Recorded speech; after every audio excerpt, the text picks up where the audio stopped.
திருச்சி விமான நிலையத்தின் புதிய முனையம் உட்பட தமிழ்நாட்டின் 19,850 கோடி ரூபாய் மதிப்பிலான பல்வேறு திட்டங்களை தொடங்கி வைக்க பிரதமர் மோடி நாளை திருச்சி வருகிறார்.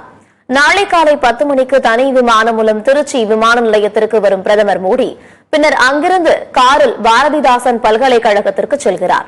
அங்கு மாணவர்களுக்கு பட்டங்களை வழங்குகிறார். இந்த விழாவில் முதலமைச்சர் மு க ஸ்டாலின், ஆளுநர் ஆர் என் ரவி ஆகியோரும் கலந்து கொள்கிறார்கள். பின்னர் பிரதமர் மோடி அங்கிருந்து புறப்பட்டு பிற்பகல் 12 மணிக்கு திருச்சி விமான நிலையத்திற்கு வருகிறார். அங்கு நடைபெறும் விழாவில் 1100 கோடி ரூபாய் செலவில் கட்டப்பட்ட திருச்சி சர்வதேச விமான நிலையத்தின் புதிய முனையம் உட்பட தமிழ்நாட்டில் 19,850 கோடி ரூபாய் மதிப்பிலான முடிவுற்ற திட்டங்களை தொடங்கி வைக்கிறார்.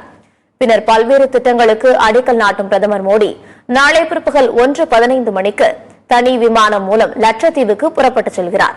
பிரதமர் மோடி வருகையை முன்னிட்டு திருச்சியில் பலத்த பாதுகாப்பு போடப்பட்டுள்ளது.